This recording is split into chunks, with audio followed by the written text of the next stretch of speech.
This Family Life News podcast is made possible by the support of listeners like you. Next on the 5 o'clock report. If they're going to try to play us, then they're going to find that the negotiating team is not that receptive. None of those conditions have been met. 80% of Democrats view Israel negative. That's insane. It's a really carefully choreographed maneuver. Now, let's go to the newsroom. Will any good come from Islamabad? Good afternoon. Thank you very much for joining us. I'm Mark Webster. We should find out sometime tomorrow as U.S.-Iran talks begin under the dodgy umbrella of a 2-week ceasefire, which some observers say is likely a stall tactic by the Iranians. Vice President J.D. Vance had that in mind before he boarded Air Force Two today. If they're going to try to play us, then they're going to find that the negotiating team is not that receptive. So we're going to try to have a positive negotiation. The president has gave us some pretty clear guidelines, and we're going to see. President Trump has been sharply critical of Iranian compliance with terms of the ceasefire, especially the limited access they've granted to shipping in the Strait of Hormuz. Former Ambassador at Large Nathan Sales tells Fox News, None of those conditions have been met. They have been serially violating this since the day that the ink was on the paper. And so they're really testing us. This is a test for how the next several weeks and several months are going to go. Another focus point in tomorrow's talks will be a side fight between Israel and Iranian proxy Hezbollah in Lebanon. Iran has demanded Israel stop strikes there, but Israel's prime minister, speaking through a translator, not having it. I want to tell you, there is no ceasefire in Lebanon. We continue to strike Hezbollah with force, and we will not stop until we restore your security. Our great achievements, both in Iran and against the axis of evil, have brought about a historic change in Israel's status in the region. President Trump says U.S. forces are locked and loaded if diplomatic efforts fail. In an interview with Jesse Waters last night, Pennsylvania Senator John Fetterman says he's abhorred that most Democrats don't support Israel. There was just a poll, I think it was today, Pew pointed out 80% of Democrats view Israel negative. That's insane. You know, that's our special ally. That's the only place in the region that has the kind of values and the kinds of way that we live and what we want as a Democrat. Fetterman says when lawmakers vote on the War Powers Act next week to try to strip Donald Trump of his strength in Iran, he won't be voting with them. I know it's even more unpopular about standing and agreeing about epic fury, but I will be the only Democrat in my caucus that's proud to stand with Israel, and I also think epic fury was necessary. The War Powers Act doesn't have the votes to pass. Almost back home, the crew of Artemis II, just a few hours away now from their planned splashdown in the Pacific. NASA is handling the re-entry a bit differently than they did with the previous uncrewed Artemis test mission, hoping to spare the critical Orion capsule heat shield from the abuse it suffers at 5,000 degrees. We kind of hit the top of the atmosphere about 75 miles above the surface, and we take a little skip, and then we come back in. That allows us to slow down a little bit, absorb a little bit of the heat, and then we come back in very quickly, and then we begin that descent. It's a really carefully choreographed maneuver. NASA's Lori Glaze, the Artemis II splashdown scheduled for 8:07 p.m. Eastern off the coast of San Diego.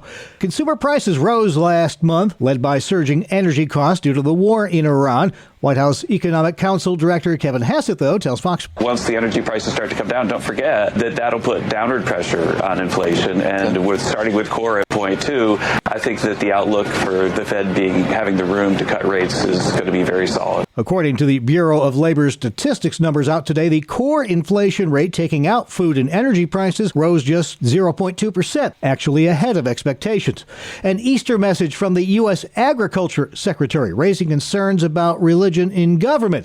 The department-wide email from Secretary Brooke Rollins declared, quote, "He is risen," and praised the resurrection of Jesus. That was sent out to about 100,000 federal employees. Some staff and legal experts say it might have crossed the line. Between church and state, the administration has defended public expressions of faith, but some critics warn it could alienate non-Christian workers.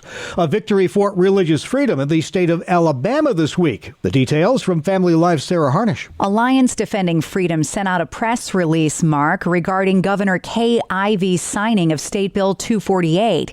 It protects the rights of parents to have their child briefly excused from school to receive religious instruction during the school day if they choose.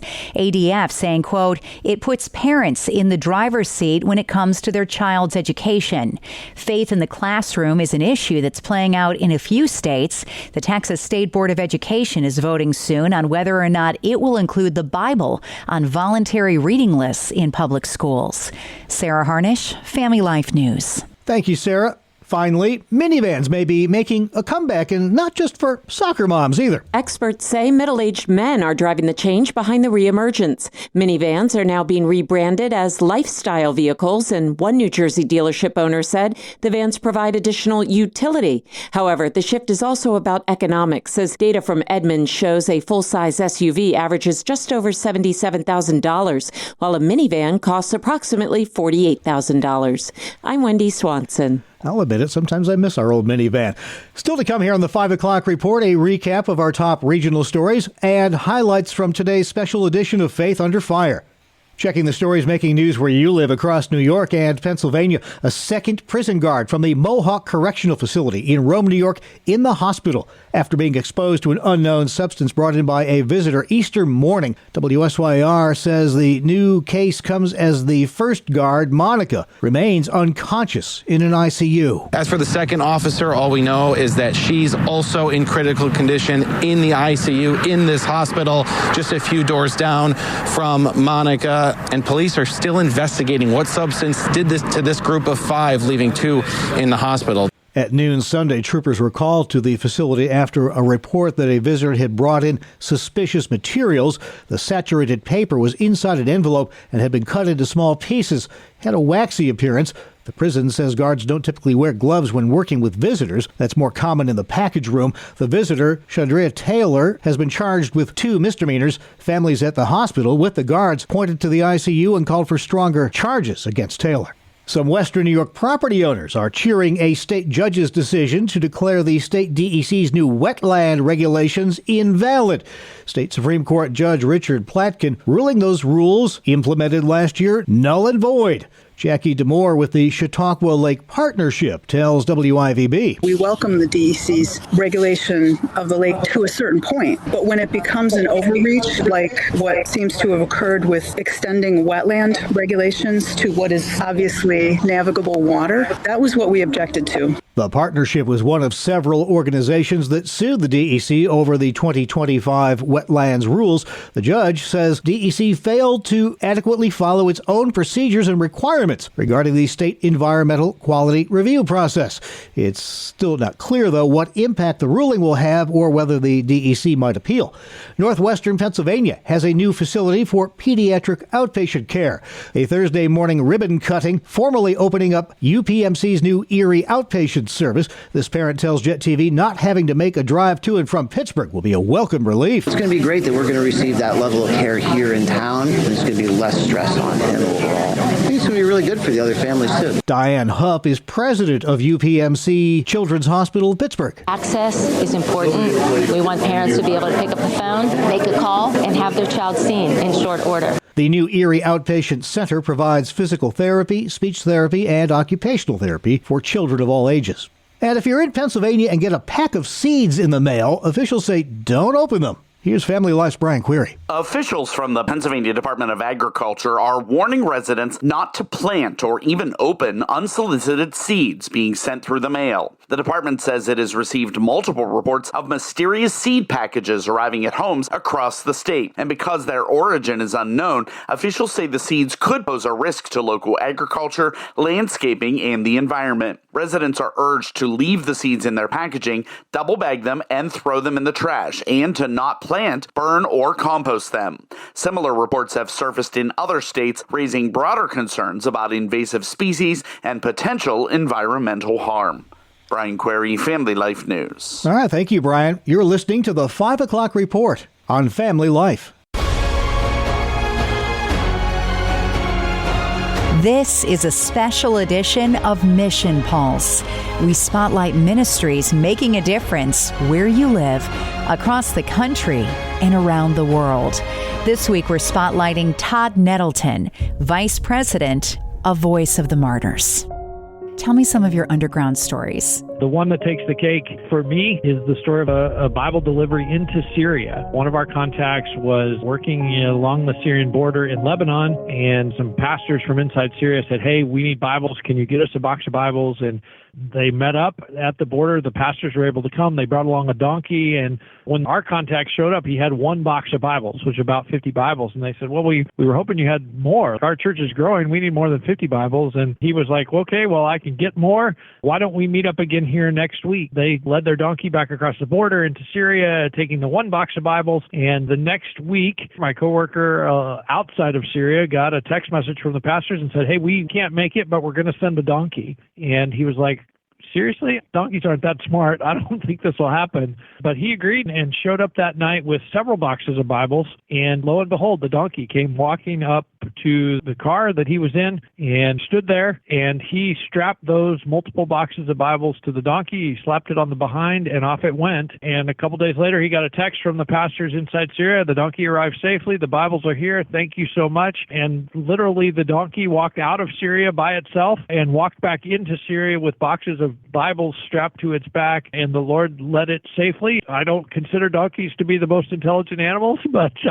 he knew the way home. To think that the Lord can use a donkey without a master to deliver his word into a place like Syria, that tells you the value that he places on getting Bibles into the hands of his followers. What would happen if a human was caught delivering Bibles in Syria? They would have likely been shot. In fact, humans that were smuggling stuff across that border were shot. It is very dangerous to do that in Syria. The same is true in Iran. What does your ministry look like day to day? You mentioned Bible drops, meeting with persecuted Christians, telling their stories in print and online, all these underground visits to countries that ban Christians. Give us the lowdown about the CIA operations of Voice of the Martyrs. It's one of those things where there's some parts of that if I tell you, I have to kill you. So I just can't say. My part of the ministry is pretty tame. The work of our international ministry staff, though, is very complicated. And oftentimes it means difficult travel conditions, the back of a truck or a long ride or even a boat, a canoe, to get to the places where these Christians are facing persecution, to be able to sit down with them. Being gone from their families for 80 to 90 nights a year, that's tough on them. It's tough on their spouses and their children, and the emotional weight of carrying these stories. Do you believe that you've seen Voice of the Martyrs make a difference and change the tide of persecution? You've done this a long time, Todd. Do you think that it's changed the course of the direction for missionaries that are in those countries? I think we won't know the full impact of Voice of the Martyrs ministry until we get to heaven. But along the way, the Lord allows us to see little glimpses. You mentioned the Bibles and the balloons. I know people ask, does it work? And I say, well, I haven't been to North Korea to check, but the North Korean government has sent threats to our office in South Korea and said, stop the balloon launches or we will turn Seoul into a sea of fire. So they were pretty upset about the balloon launches, so that makes me think, yeah, it must have worked. I think the biggest difference that Voice of the Martyrs makes is we tell persecuted Christians, you are not alone. You're not forgotten. You're part of the global body of Christ. We are going to stand with you. We are praying for you. One of the lies that Satan uses, especially, I think, to isolated persecuted Christians, is you're forgotten. Nobody else knows about you. Nobody cares about you. Voice of the Martyrs comes along and says, nope, a lot of people know about you. A lot of people care about you. We are praying for you. I think that's one of the biggest ministries of Voice of the Martyrs around the world. Thank you, Sarah. You can hear the entire feature and all of our Family Life original news features at Apple Podcast, YouTube, Spotify, and FamilyLife.org. This is the 5 o'clock report on Family Life. When all is said and done, most of what we chase in life fades away. Hi, I'm Rob West with another Faith and Finance Minute. Money comes and goes. Health declines. Titles and achievements usually pass to someone else. None of those things cross the threshold into eternity. but people do. Every person we encounter has eternal value, yet somewhere along the way, many of us reverse the order, using people to pursue wealth, status, or success. Jesus offers a different perspective. In Luke 16:9, he says, "Use worldly wealth to gain friends for yourselves, so that when it is gone, you will be welcomed into eternal dwellings." Wealth is temporary. People are eternal. And one of the best ways we can use money is to invest in relationships that reflect the love of Christ.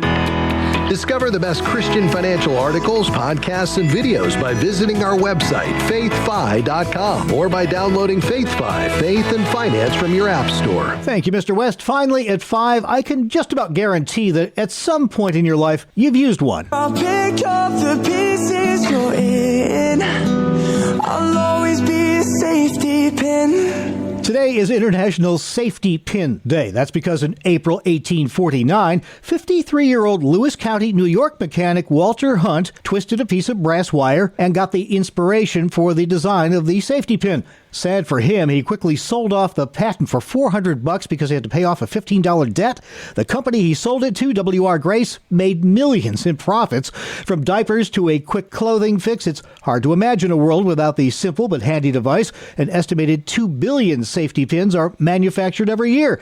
While Hunt might not have been shrewd, he was clever. Other inventions credited to him include a repeating rifle, a fountain pen, a knife sharpener, and his most famous invention, the sewing machine. An invention he decided to not patent because he thought it would take away jobs from those who sewed by hand. And that's the world we live in for Friday, April 10th, 2026. Thanks again for joining us. Have a blessed weekend. I'm Mark Webster, Family Life News. Thank you for listening to this Family Life News podcast. If you've been encouraged by what you've heard, please share it with others and click the subscribe button to automatically receive future episodes. Family Life is a listener-supported ministry. Podcasts like this are made possible by your financial partnership. Find out more at familylife.org.